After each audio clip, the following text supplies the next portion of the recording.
All right, what's up, guys? Welcome to the Insider's Guide weekly watch list for Monday, July 20th. We've got some big stocks on the watch list, a lot of things, a lot of companies that moved really big in late trading last week that we are expecting to see some more momentum from. First one on the watch list is RMBL. These guys just signed a partnership with CarGuru. Great looking chart. They came from trading around $10 a share on Thursday, spiking all the way to $40 a share on Friday, and currently sitting right around the 20s. Noticing that support is right around $18. We expect a retracement back to this level and a break lower. It looks like it is already breaking below support around this $22 a share level. So do expect a little bit of downside towards the 18s. However, late in the day, possibly Tuesday, we would absolutely be looking for a spike back towards the mid 20s. Could even see 28, maybe 30. So definitely looking for that big push. That will be a solid 20 to 30% move if you can get in and get out at the right time. Next one is TNXP. They're trading higher on a new research deal and study permit to work with Columbia University. Great stuff. Their chart looks pretty solid. They're breaking above their recent resistance levels right now, which we're sitting at around 80 cents a share. Currently they're up around 83. I saw this breakout and how it's kind of sustaining above this 80 cents a share level.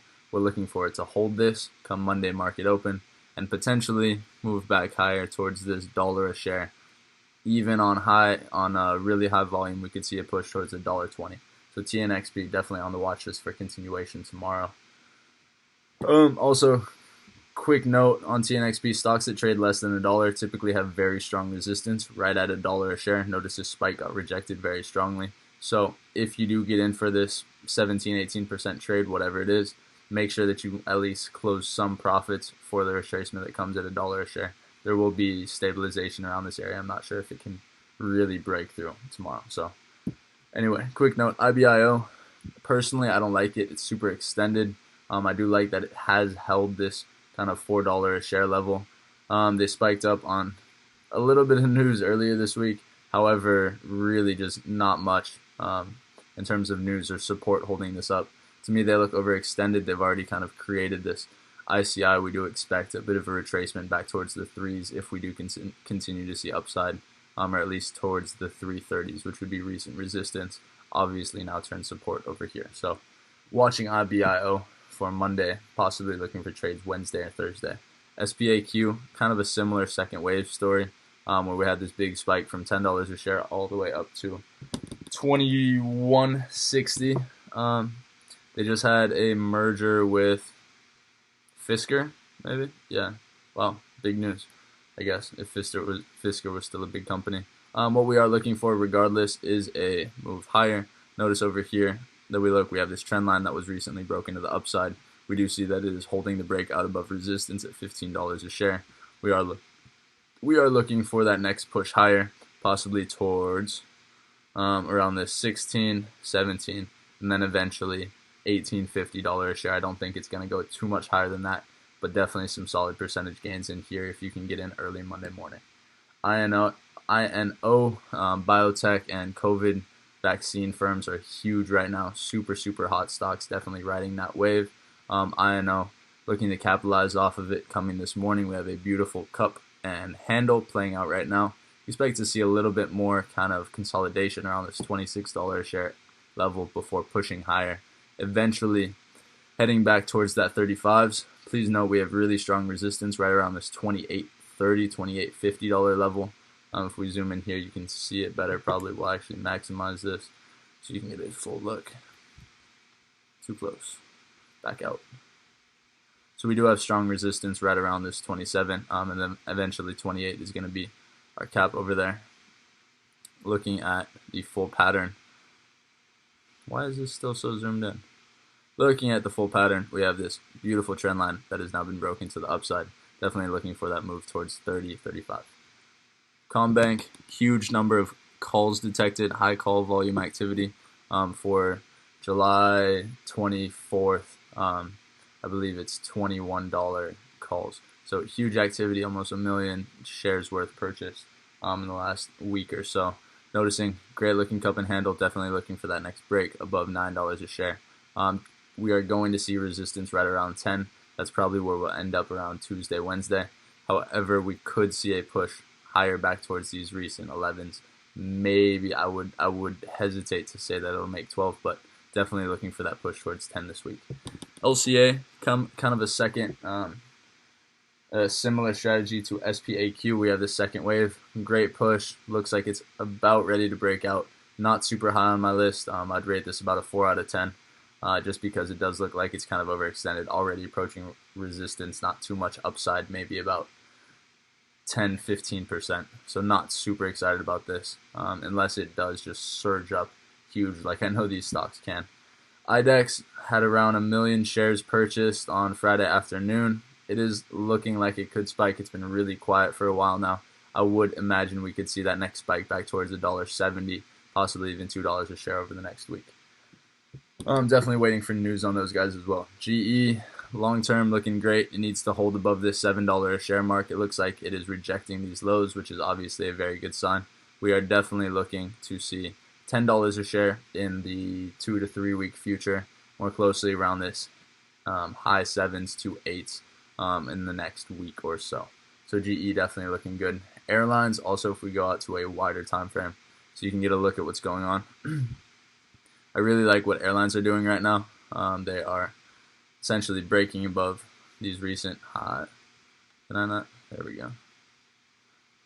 Alright, so that's not really going to work just because the candlesticks are so big. But what we're looking at is noticing that airlines seem to be creating new highs, so the market is shifting. They are respecting traditional market structure where we have an impulse correction. We do expect that next impulse wave to the upside, so Southwest, ticker symbol LUV, we're looking for that move towards 40 this week.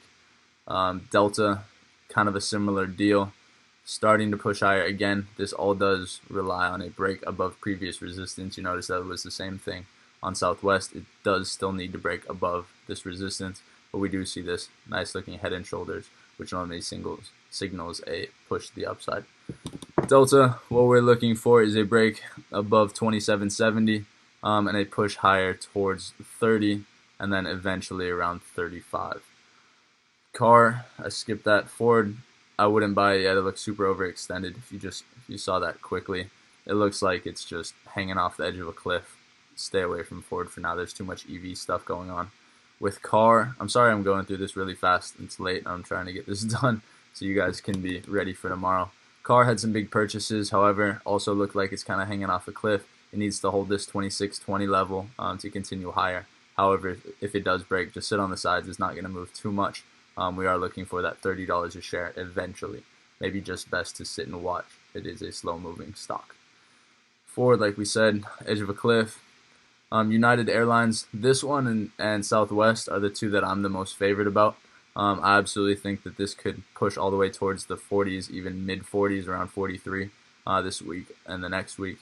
So definitely looking for that nice little run to the upside. Would be a solid 25% week. So keep in mind, absolutely, this chart could absolutely break down, and most airlines would follow with it. Thus, I don't recommend opening your entire portfolio in only airline stocks. Maybe get 2 or 3 of your favorite airline stocks, and then sit there and kind of diversify with maybe some other casino betting or some regular commodity stocks, or maybe some high velocity movers like biotechs over here.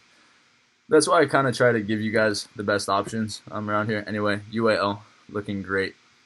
Boeing, what we have, I would wait for Boeing. It's kind of trending right back towards its support right now. It could bounce from here. Anyway, it's a little too volatile to be playing with. It's in no man's land. I'm not really sure what's going to go on with it. So I would just stay out of Boeing for now until we get some clear direction. Spirit Airlines, similar kind of thing. IC, expecting that next impulse to the upside. However, noticing that it could very easily break down. So be safe. Place your stop loss just below support on all of these airline stocks. Penn, trending right off of, actually just broke a trend line to the upside. We have right here, beautiful looking break. Absolutely could see a push towards 39 by week's end. American Airlines, trading lower, kind of in no man's land. Mixed bag. I wouldn't really go for it. American Airlines right now. MGM will be reopening all of their hotels and casinos and everything on July 26th. That's about a week and a half out. Big news. Watching the stock. Do expect them to trade back towards the 20s. Maybe even hit those 21s. That's very generous. Realistically, I'd say they'll probably go back towards the 18s this week and then kind of trade around this $18, $20 share area unless we see a big jump come out prior to the reopenings. EVRI, casino betting gaming company, looking alright. $17 price target. That's what this giant spike was for. However, it's kind of just sitting flat right now. We could definitely see some movement. Expected to happen very quickly and kind of out of nowhere. I've seen a lot of trades go down like this where the stock will just spike. You'll get maybe a little bounce and then it'll just take off. So definitely something to watch for. Absolutely a scenario. We will be watching it Monday. BOXL, there's been too much hype around these guys. I don't like it. Their MACD is just about to cross. They're super overextended, $1 a share. Anything that goes up 400% in a week, stay away from it. It's going down. Eventually, it will go down. This is not Tesla. This is not Netflix. It's a good idea, but it's not worth this. So stay away. Anyway, that's going to be the watch list. Hope you guys enjoyed it. Hope you learned something. And let's go make some money this week. See you out there.